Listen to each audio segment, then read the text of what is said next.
Assalamualaikum warahmatullahi wabarakatuh. Kami dari kelompok 5 Farmasi A akan bahas tentang studi kasus uji praklinik. Berikut adalah anggota kelompok kami. Studi kasus kali ini membahas tentang evaluasi praklinik senyawa antidiabetik baru mengenai efektivitas, farmakokinetik, dan keamanan.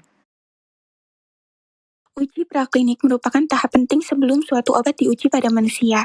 Tahap ini dilakukan untuk memastikan 3 hal utama, keamanan, efektivitas, dan karakteristik farmakokinetik dari senyawa yang dikembangkan. Melalui uji praklinik, kita memperoleh data ilmiah yang menjadi dasar pertimbangan bagi Badan POM untuk mengizinkan uji klinik dilakukan. Tujuan akhirnya adalah menghasilkan obat yang aman, efektif, dan bermutu tinggi sesuai pedoman.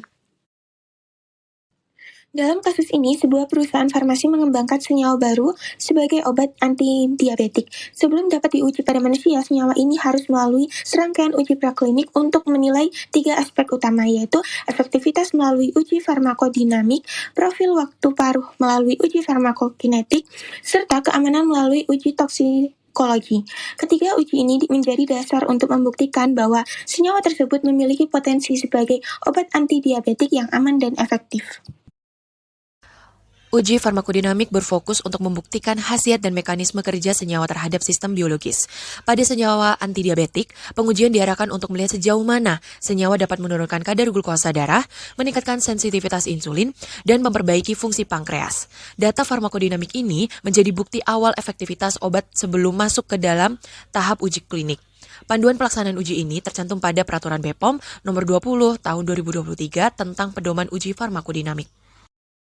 Desain uji farmakodinamik biasanya menggunakan hewan uji seperti tikus atau mencit yang telah diinduksi diabetes, misalnya menggunakan streptozotocin.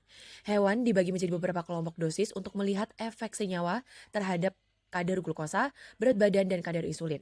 Seluruh proses uji harus mengikuti prinsip etik penelitian dan Good Laboratory Practice atau GLP agar hasilnya valid dan dapat diterima secara ilmiah. Ketentuan ini juga diatur dalam Per-BPOM Nomor 20 Tahun 2023. Selanjutnya adalah uji farmakokinetik.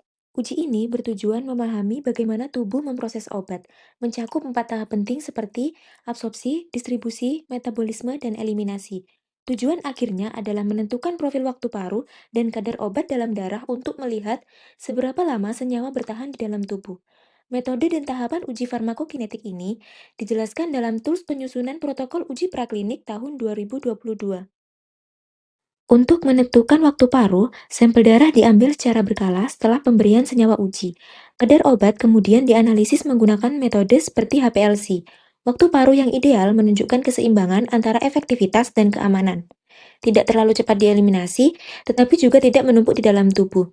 Data ini nantinya digunakan sebagai acuan untuk menentukan frekuensi dan dosis obat pada tahap uji klinik. Uji toksikologi dilakukan untuk mendeteksi adanya efek samping atau bahaya yang mungkin ditimbulkan oleh senyawa uji. Menurut Peraturan BPOM Nomor 10 Tahun 2022, uji toksisitas dibagi menjadi 3 kategori, yaitu toksisitas akut, subkronis, dan kronis. Tujuan utamanya adalah menentukan batas aman dosis, serta menilai efek jangka pendek dan jangka panjang terhadap organ-organ vital. Semua pengujian ini dilakukan secara in vivo pada hewan uji sesuai ketentuan etik penelitian. Selama uji toksikologi berlangsung, beberapa parameter penting yang harus dipantau antara lain mortalitas dan gejala klinis, perubahan berat badan dan perilaku, serta parameter biokimia darah seperti SGOT, SGPT, ureum, dan kreatinin. Selain itu, dilakukan juga pemeriksaan histopatologi pada organ hati, ginjal, dan pankreas untuk melihat adanya kerusakan jaringan akibat paparan senyawa. Pemantauan ini dilakukan secara sistematis agar keamanan senyawa benar-benar terjamin. Integrasi data, hasil uji farmakodinamik, farmakokinetik, dan toksikologi harus dianalisis secara terpadu. Uji farmakodinamik membuktikan khasiat obat, farmakokinetik menjelaskan profil dosis yang optimal, sedangkan toksikologi memastikan keamanan senyawa. Ketiganya menjadi dasar ilmiah untuk melangkah ke tahap uji klinik dengan data yang valid dan komprehensif. Dengan mengikuti pedoman resmi dari BPOM atau BPOM, tahapan uji praklinik akan menghasilkan data yang ilmiah, valid, dan dapat dipertanggungjawabkan. Langkah ini menjadi kunci dalam pengembangan obat herbal terstandar dan fitofarmaka yang aman serta bermutu tinggi bagi masyarakat. Inilah tujuan utama dari seluruh rangkaian evaluasi praklinik sebelum suatu senyawa dinyatakan siap untuk uji klinik. Sekian presentasi dari kelompok kami. Wassalamualaikum warahmatullahi wabarakatuh.